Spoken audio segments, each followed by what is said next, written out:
అగ్రరాజ్యమైన అమెరికాలో gun culture fashion గా మారింది.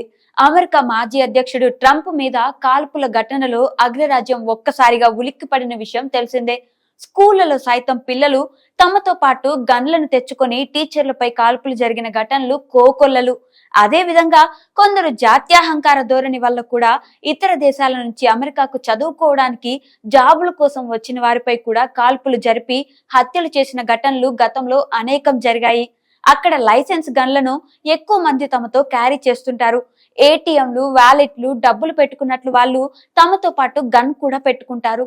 కొందరు సైకోలుగా మారి కనిపించిన వారి మీద కాల్పులు జరిగిన ఘటనలు గతంలో అనేకం జరిగాయి. తాజాగా అమెరికాలోని ఎన్నికల నేపథ్యంలో మాజీ అధ్యక్షుడు ట్రంప్ మీద దుండగులు కాల్పులు జరపడం ఇప్పుడు హాట్ టాపిక్ గా మారింది.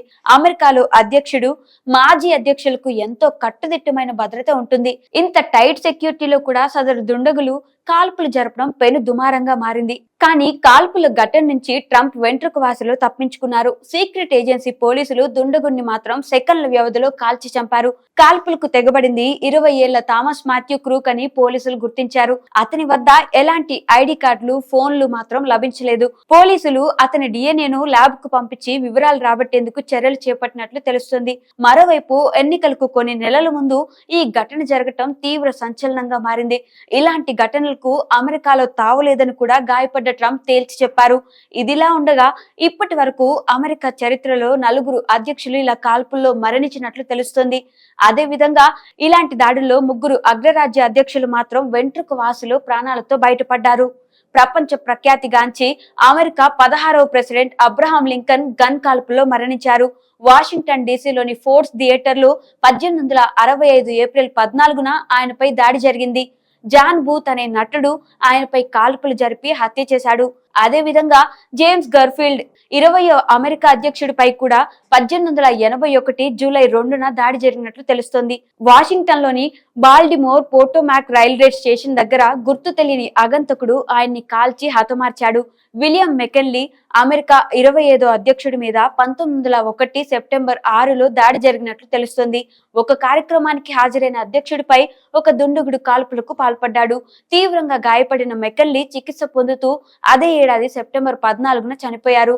అదే విధంగా అమెరికా 35వ అధ్యక్షుడు జాన్ ఎఫ్ కెండీపై 1963 నవంబర్ 22న డాలస్ లో దుండగులు దాడి చేశారు. ఆయన కాన్వాయ్ వెళ్తుండగా మాజీ సైనికుడు లీ హార్వే ఓస్వాల్డ్ కాల్పులు జరిపారు. అరగంట వ్యవధిలోనే ఆయన చనిపోయినట్లు తెలుస్తోంది.